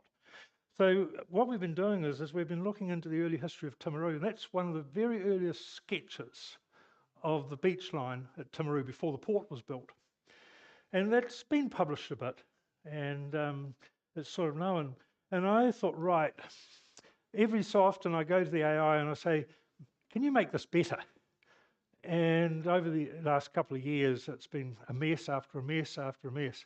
And anyway, they said, GPT's got its new blah, blah, blah, and we can do this, this, this. So the other day, I said, ChatGPT, can you enhance this? So it sketched in a lot more detail and authentically. Now, the new ChatGPT is renowned for being accurate. So I gave it to Gemini. It did it, but it put all sorts of other stuff in that wasn't there. And I said, don't do this. So ChatGPT got the job. And then we can start generating. And again, should it be full colour? They didn't have cameras like that back then. But you get a better idea when you see a colour image. So maybe it helps with the understanding. That's the bottom of, if you know Timaru, the bottom of Strathallan Street, before the port was built. And that's a Maori canoe. They were sheltering out wind, a storm, and they were trading kumaras for mutton birds out on the coast. So there's a nice story to go with this. And here's another very early sketch. This is 1853. And can you do me a watercolour? Now, come on, you've seen all this. I'm probably telling you how to suck eggs all of a sudden. But this is just the very latest results that I'm getting from the AI I thought you might be interested in. And of course, I can change the colours and get different renders. And there's a sort of a photographic version of that as well. I'm finding them very good because it's helping me understand what the coastline was before we altered it so much. And some of the photos aren't particularly flash. This is whaling huts at Petiti Point. My daughter lives almost exactly there. And this is the sort of thing that it's producing now. And all of a sudden you get a feel for it. And further down, there's another sketch, 1848. This is Scarborough, we call it. You can walk out there to Jack's Point.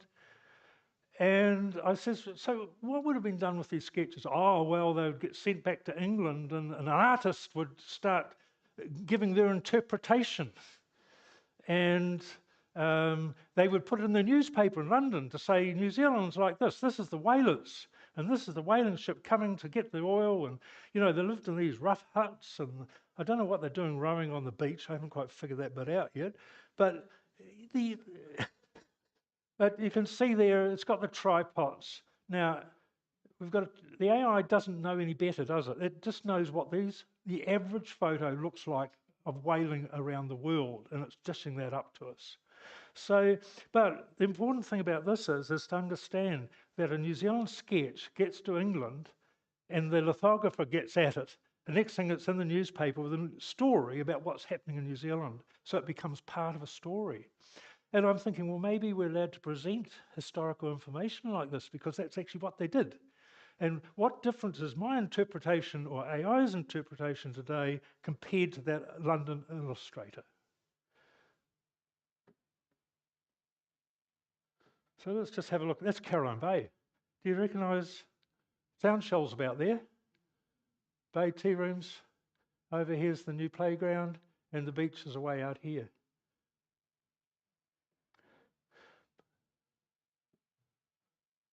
Does that help you understand it better? It's a good sketch for starters, but does that just help you? What I was interested in was, you can see where the ship has sailed. It's even thought that through. And I've sort of, there was definitely no houses out here. So it does get stuff wrong, but hey, we can fix this with Photoshop. So I could perhaps make very useful. So I was thinking, do we do a set of images to illustrate pre-Port Timaru? And will people be interested in it? And this is one of our historic buildings. Who's been in the landing service building in Timaru? I was involved in the restoration of that building back in 1995, so I got a bit of a connection. And again, whoops, there we are. So there's a colour version.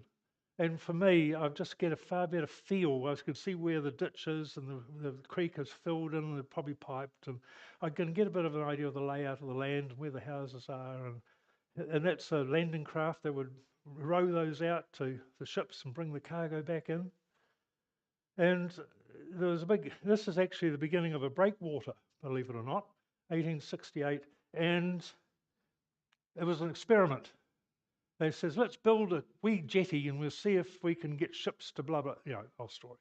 And anyway, I got the AI to tighten this up, and then you can see there's a guy, very official looking, sitting in there on a barrel or something. I don't quite like the jetty. It looks like it's already 100 years old. But the ship out there would be the steamship Maori. Well, the next day, Belfer went out on the lifeboat because it was too rough. No, he went out on the ship's launch. It was too rough. Ship's launch capsized.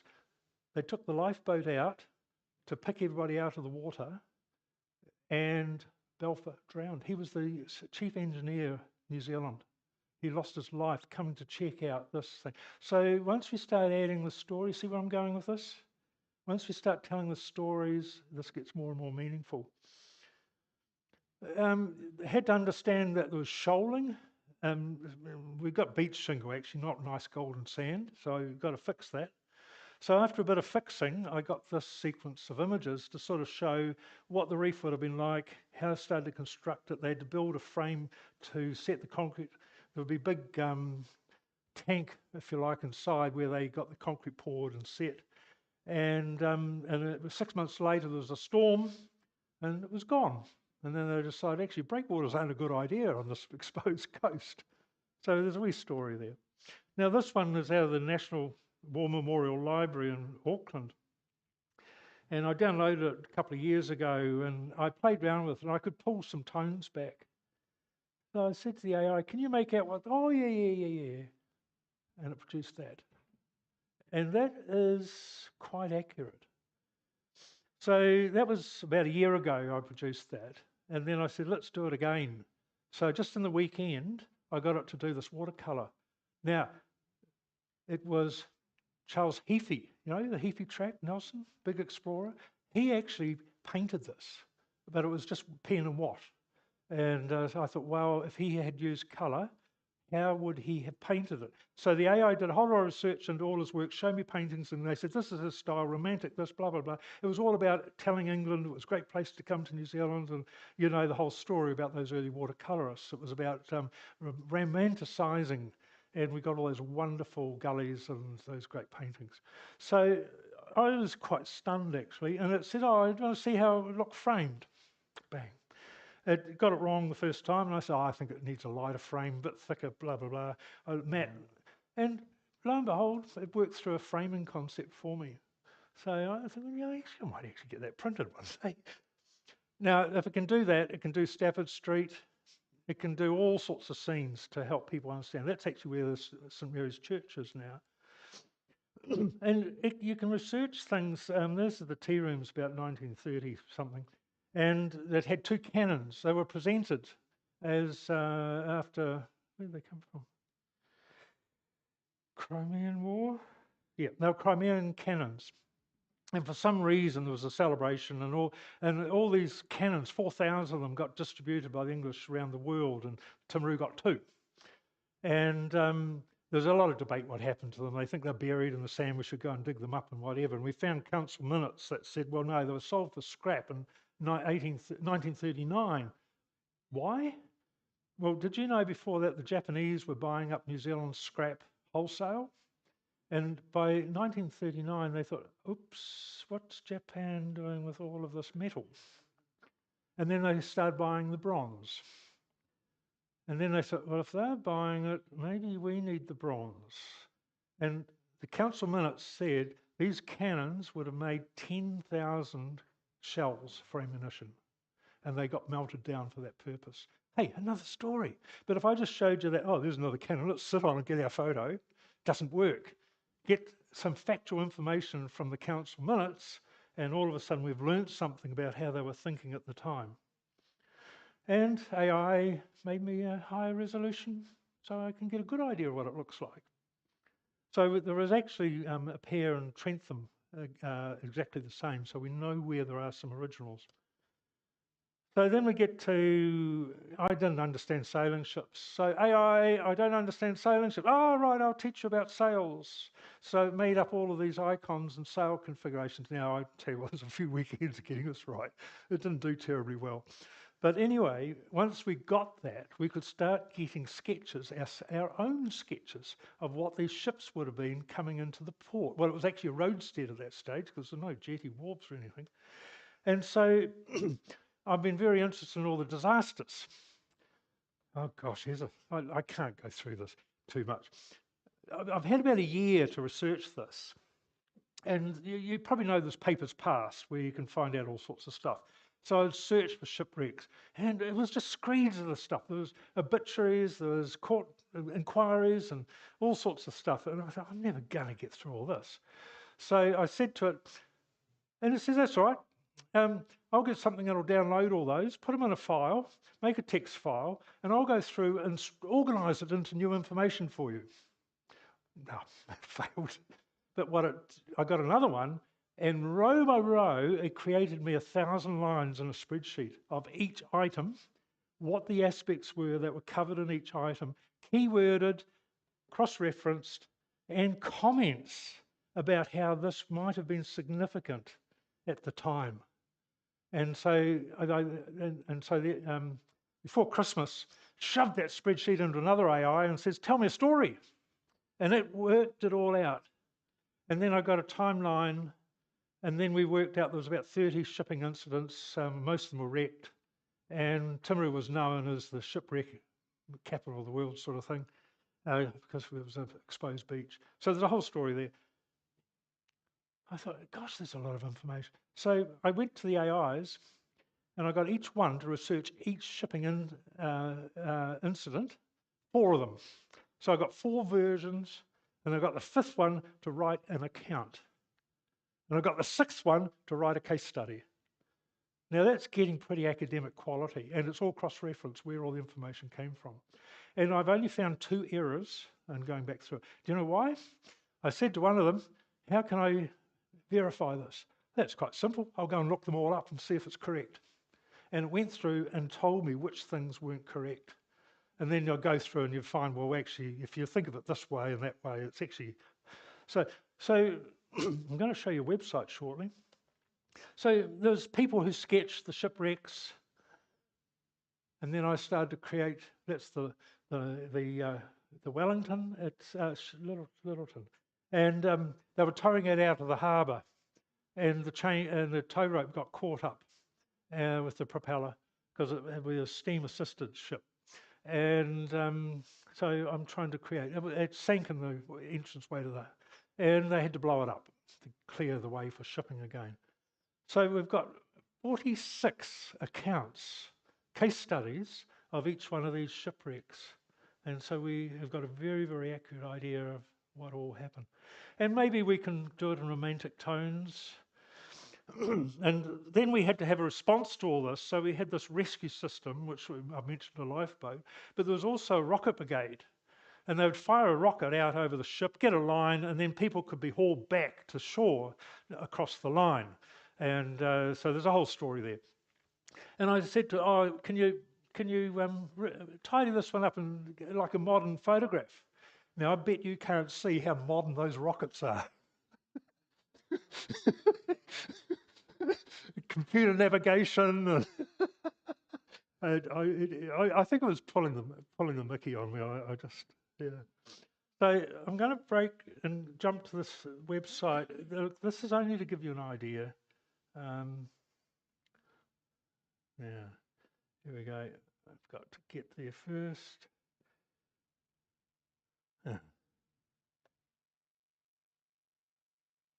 Go back to my, here we are, and if I click on that, that should jump to the website.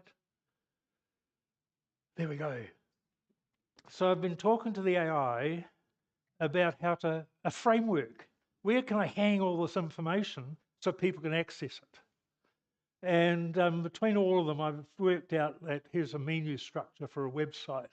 So you need a home page, but the important one is here about the Alexandra. And I've got things like technology, you can read them all, but it's all broken out into topics that I can compartmentalize my research and storytelling. And if we go to technology, for instance, old plans of what the lifeboats were like, trying to get illustrations and all sorts of assessment analysis and then how it was rowed. And so I'm slowly going through. Now, this is a work in progress. The reason why it's a work in progress is I can't get the AI to behave all the time. And it's still spinning a lot of stuff that I can't use. And I just haven't got the time to go and check it all. So you can sort of see there that the services have got the lifeboat and the rocket brigade. And there's a whole background. There's Royal Navy books. So I've extracted all sorts of information out of the books. And we had a major event on Black Sunday in Timaru. And we lost 9 lives that day. And my granddaughter was at school. It was only 2 months ago. And she said, oh, our teacher told us that the lifeboat drowned 9 people. And I says, what did you say? She said, oh, I didn't think I should say anything. She knew that was wrong because we're talking about it. In fact, we've done a timeline that day of the activity of the lifeboat and all the other activities. By the quarter hour sort of thing, 5 had drowned before the lifeboat was even on the scene. So it didn't kill those ones. 1 had a broken leg from an accident on the ship. Didn't kill that one. Not many left. And we think we may be able to attribute 1 life to the lifeboat itself. So history is, it's an evil boat. It's in the newspapers. The evil boat, blah, blah, blah. So we've got this, the word historical drift. So I said to the AI, you've got all the newspaper items, tell me what happened. They're telling the story like this then. Somebody had to defend themselves in a court case, and they told porkies. The next day they corrected it, and this one. And then when they had a jubilee, it had to be sensational, so they told it like this. The AI analysed the whole way that piece of history changed its meaning through over 100 years. Now, just let that sink in. So we've got this problem.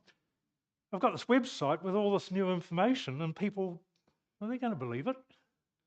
And somehow, another reason why I haven't made this public is I can't defend this yet.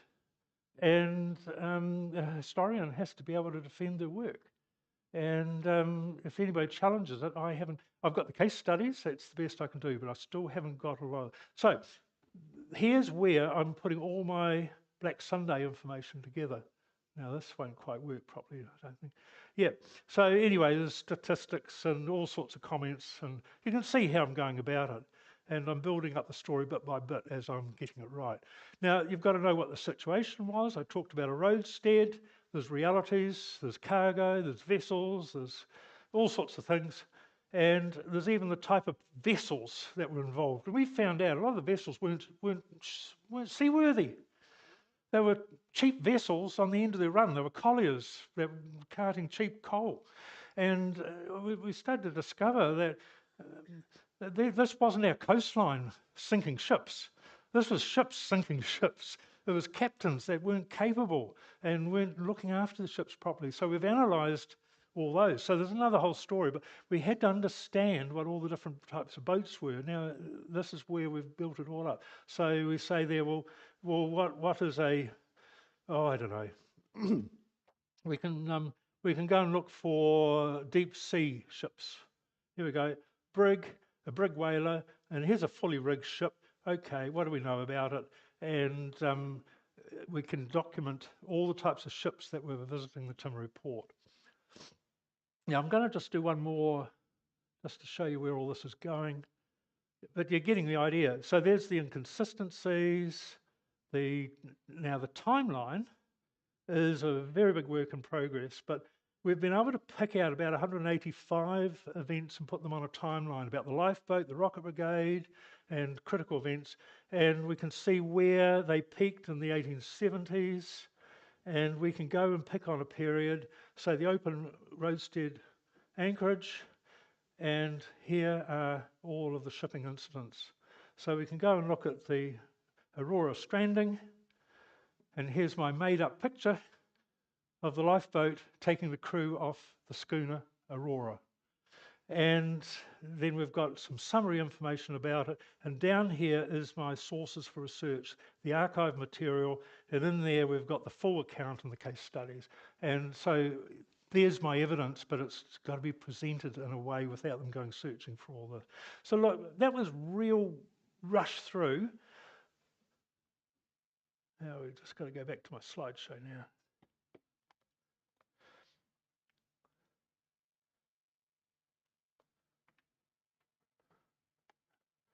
I'm not doing very well here.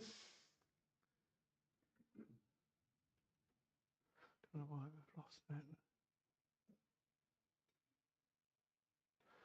that. Slideshow's closed on me. All right, let's go here.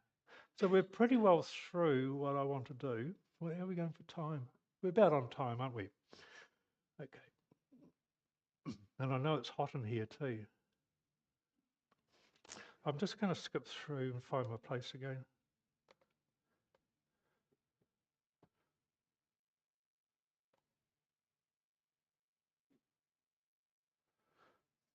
So I'm going to move on to where.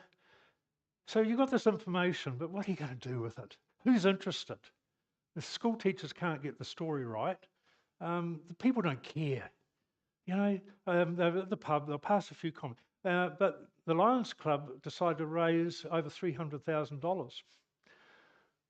The lifeboat had been restored 1990 something or other, and had been stored in a council shed. And they says, it's got to be put on display so the public can see the lifeboat. So November was the big day. And you can imagine, I've lived with this lifeboat through its restoration and all the stories, and so this is a pretty big day for me as well. And they got the Coast Guard tractor. They thought that was fitting. We'll tow it down to Caroline Bay. And I just thought the contrast of this 1882 ship in front of a container wharf, cranes. This is bizarre. Those people who crewed that ship back then, they couldn't have even conceived what this port was going to look like. And so I found it a very emotional day. Playing the bagpipes didn't help. I get emotional with bagpipes, yeah. But this one I really liked is the old and the new. And they mightn't win a competition, but it tells a very strong story of the change from when these people braved that, rowing that out into the water in this boat they've got today. What a difference. And the Lions Club got to push the boat into the new shed, and we had a connection there. It was my son-in-law and his construction firm that built the shed. So all sorts of connections going on here. And everybody turned up. And believe it or not, that's my daughter telling the story.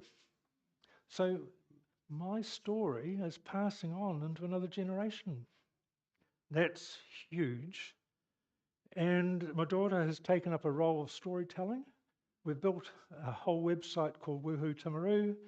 We've got over 150 researched items of stories of Timaru. And my daughter is getting all the guest speaker slots, telling all the stories. So she had the lifeboat story. So that was pretty special. Now, do you see where I'm going with all this? This isn't my photography. This is life. This is turning a hobby into something of that's not value for me, value for my family, value for the community. In fact, this lifeboat is the only one of its kind worldwide. Now, it does say 3. I've researched the other 3. They're not the same. This one is unique worldwide, so it has international significance. And very few of these lifeboats have survived in England, even later versions of them. So it's pretty big. And of course, I've got to take the photo. So there it is, in its little home on Caroline Bay, all lit up. So we got to write the information panels, my daughter and I. And it did have some reason why people thought it was evil. It did have a dark hour, so we wrote the story just as we understood it. And so that story's told there. Somebody drowned in very early days, and it did develop a bad reputation. And so we're fronting up. We're not saying, oh, it's all wrong, and now you've got to believe this. We're saying, look, this is the story, how it's changing. So we decided that we'd have the darkest hour and we'd have its finest hour. And the finest hour was the day it saved 24 people and didn't drown 9 outright. So the story's told there.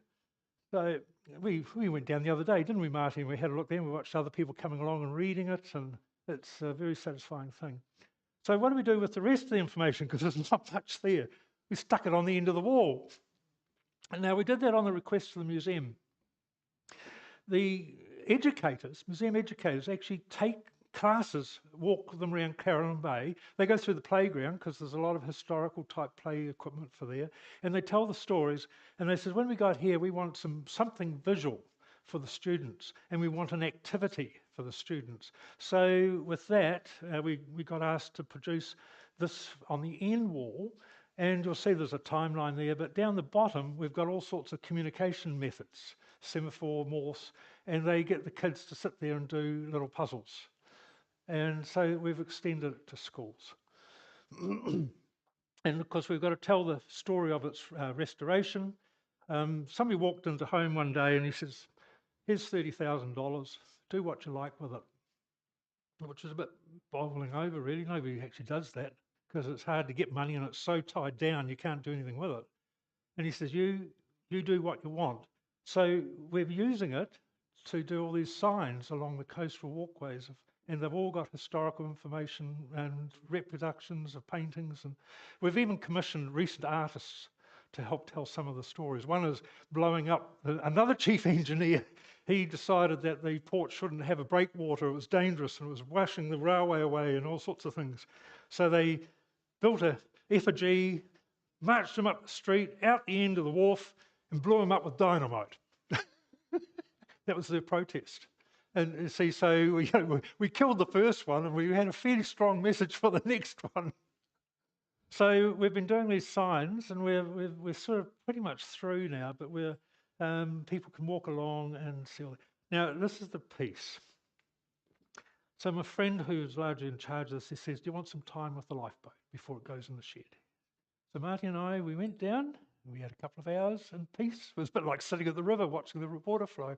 But no, we just sat there and we thought about it. I sat up there and I held the oars. I used to be a rower. And I tried to imagine what it'd be like rowing this thing.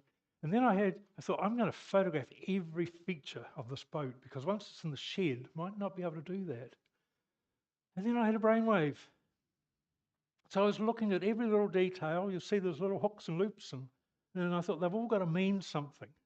You know, what on earth is this? And then so I've got a program called Meshroom. And you can put multiple photos in and it'll make a 3D model for you to use on your computer. And they're all the points where the photos overlap. And you can see there, it created a plan view of the boat. You know what I got the AI to do next, don't you? The AI took that information and drew that for me, a line drawing. And I've done some Photoshop to get a few things exactly right. And then it says, I'll do the elevations. Here's a whole plan for you. Well, it got the wagon wheels wrong. So I used the side-on photo, and I said, AI, this is where the wheels are. Okay, and it's produced that. So that's now a sort of an authentic reference. It's almost perfect reference. And when I say the AI, I want a scene, blah, blah, blah. Oh, here's what it looks like. This is an anchor image that I can use with the AI that specifies how I want my images.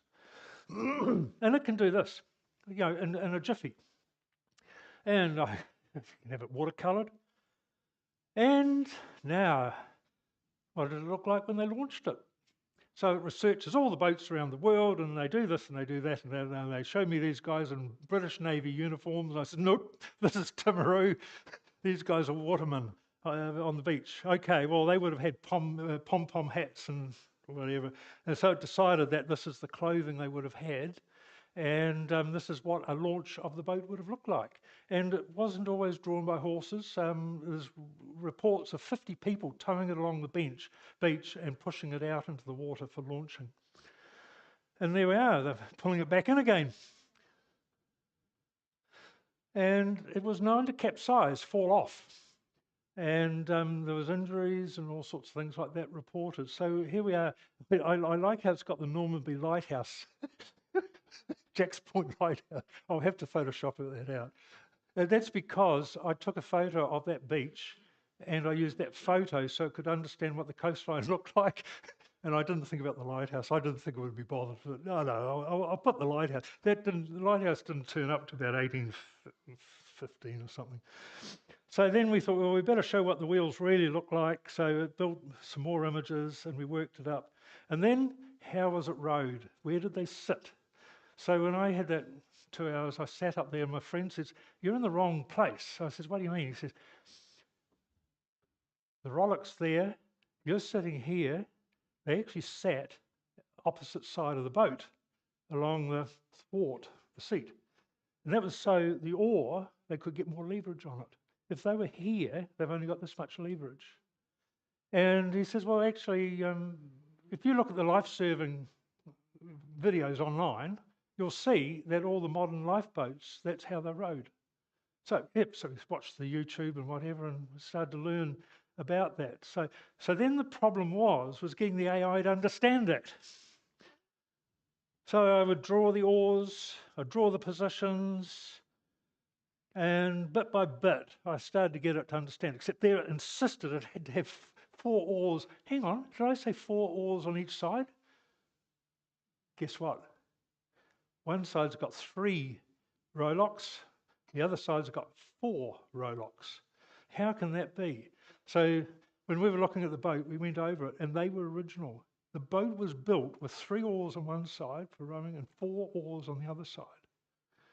And that's been a bit of a mystery. Well, researching the whaling, we found out that was how they configured whale boats. And they had unbalanced boats because somebody had to be the harpoon man, and there wasn't room for another oarsman. And the guy with the steering oar at the back had the job of balancing the boat. And so that's well documented in whaling boats, but it's not documented in the British lifeboats. That was a configuration that they decided to have that in New Zealand because they were whalers, ex-whalers, and these people. So this problem really started to get big because it would not get that rowing configuration until I got this one on the internet, and I said, look, this is how it works. And it created this image out of that. And so finally, I've got, I don't know, that guy's got a lot of twins there. I think it's the same person. So I still haven't got there. I still haven't got there. Yeah. So I keep trying. I'm down to 3 oars, 4 oars, and I've got the guys spaced properly, but they're not sitting on the opposite side. So I said to the AI, why can't you just do what I'm saying? And it says, you don't understand. He says, I'm scraping all these photos of lifeboats off the internet, and none of them look like that. It's deciding its scraping is more truth than what I was giving. And I says, why can't you prioritize me, my information? Oh, you're so right. Guess what? Lip service. And the next time, it puts the British Navy back in the boat. And I said, and the guy in the back with the bowler hat. Oh, yeah, but that was the... I said, oh, this is New Zealand. And it got the pip with me. So it showed me an empty one with a Union Jack. And that's when I decided the AI might have a sense of humour. And I said, look, you're hallucinating. Yes.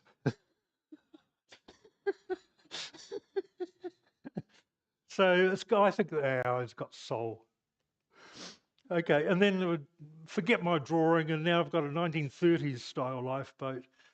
And in the end, it just gives up totally, and it just gives me whatever it wants. So you've got to give it a rest, come back a few weeks later and start all over again. So it didn't matter whether I put drawings like this in. I got it to do this. I said add people. By the time I got the 3rd one, they were sitting in the wrong positions again. It just couldn't accept that there was anything different to what it had scraped off the internet. But you have to say the quality, the rendering is something absolutely outstanding. But I think we probably have to do it as etchings because that was how it was portrayed in the day. So I've been working on that, and I had to do some photoshopping here, but that's getting pretty right. I can't find too much wrong with that. So I've got one anchor image. And then I says, now do a dramatic one. Oh, I'm going to show you this lifeboat now. Totally ignored all the training that I gave it. And then by the end of the session, it had spotlights, it had anchors for decades later. But I mean, its imagination is pretty amazing, isn't it? So what about the recovery? This is a newspaper. We've pretty much lost it. This is Gemini. No, it's not. I'm not sure which one it is. Anyway, the guy that's been held looks like another adult. And then this is the other one. Oh, and Gemini knew it was a young child, but put the Royal National Lifeboat Station on it. It just couldn't resist. And that's the problem with Gemini. It can't resist adding something. And I did another one the other day and had to put 2 people in it. It just can't resist. It thinks it's actually, that guy's got a bowler hat too, just by the way. So you've got to give it photos like this to say this is how they were dressed. And now we get to the horses. And I've had more success with horses because it seems to understand that this is how they were teamed up. And then I said, show me the horses launching it, and I get this bloody pony. Oh, yeah. And a Union Jack, just to add an insult. And the bowler hat.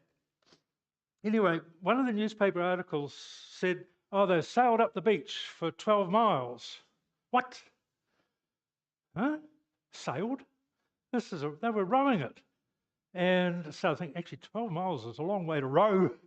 So went back to my other people and we chatted about it a bit. And we said, well, no, it's never had sails. We never ever blah, blah, blah. And I says, well, what about those fittings? What do you mean? Well, that I showed you the photo. It's a step for a sail to be stepped up and it could actually take sails. And here is the same model lifeboat with lantine sails and they were in a regatta here being as an etching. So I gave the AI that. I gave it a drawing of what the sails where they were positioned. And lo and behold, it did that. And I thought, gosh, and it's still got the lighthouse, but I can live with that. Don't know about the pine tree or macrocarpa, but anyway, it's starting to get it real. And then I did the research and I found out the sails wouldn't have been black. It would have been brown, reddish brown, because it had been raw canvas. So I said to it, come on, do another one with the right sails. And I got that result, which I was getting blown away. And the sail covered the lighthouse, which was quite cool. And I said, oh, come on, a bit more motion, a bit more activity. And yeah. So that's pretty much the story. So I'm trying to get it in its scenes to help, and that's sort of where I've got to, but it's still insisting on getting all the rowers wrong. So that's pretty much my story, everybody.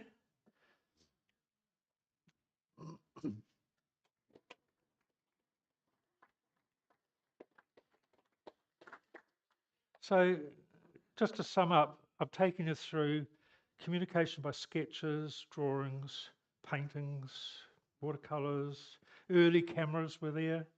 My grandfather's half-plate photography era, my father's film, Kodak, my time with film, I processed the film with transparency, so I had the dark room, right through to digital cameras, right through to, we can talk about Photoshop, Lightroom, and now we've got AI, and then what are our children going to do?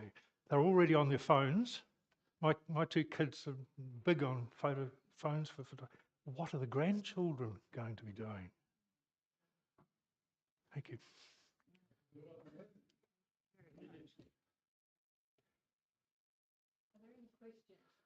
Geoff, as we just conclude. It is now? Any questions for Geoff as we conclude? Do you think, you found that with the lifeboat kept doing things in the wrong place? Why didn't you just go, here it's close and now I'm going to do it in Photoshop by myself? Or is it just a challenge to get it to do? A challenge. Yeah, that's big. Every time a new version comes out, can it do it? Right? That's what it is. And that's why the job's not finished. Yeah, I could. Well, in one way, we did wrap it up. We got it on the shed. Yeah, you could call that an outcome. But there's a book. There's actually 3 books. We've got 120 pages written on whaling. We've got the roadstead of Timaru. I've got all the material all prepared, so it's only got to be put together. And then we'll pick out the marine rescue, the response to the shipwrecks. So that'll be the 3rd one, and we're planning it. And then you've got to turn around and say, who's going to read it? What's it for? And I can't justify it. We'll probably give 1 copy to the museum, and that might be the end of it. But it's got to be done. The story's got to go down. Yeah. Probably have to do one for Oh, no. Actually, a lot of those images are from there. Yeah. Yeah.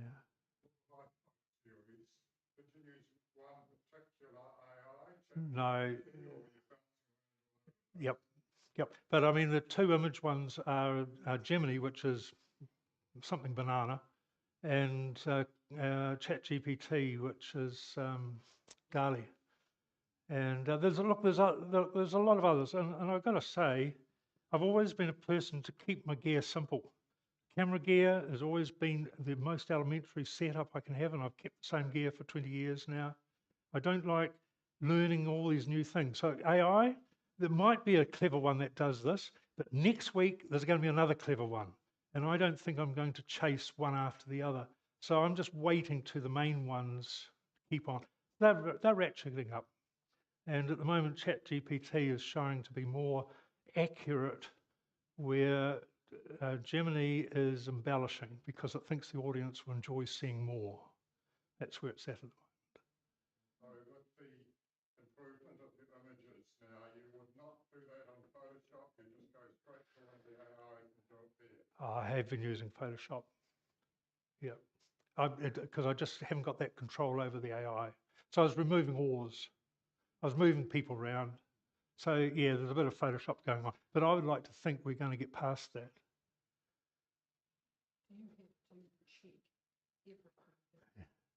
And that's another reason why that's not live, because I'm dead scared that there'll be stuff in there people will pick up on.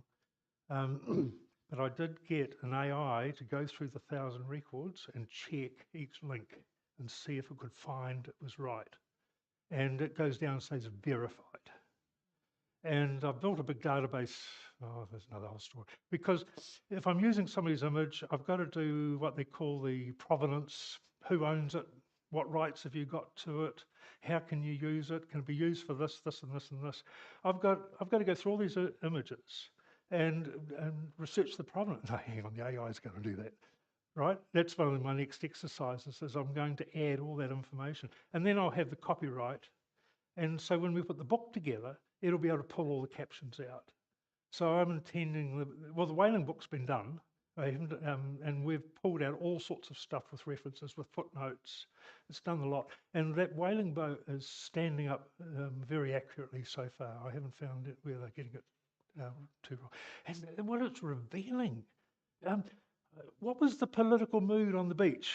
You know, you had this and this and this and this, and the next week was this, and there was that, and then this. What were the politics? Who had the power?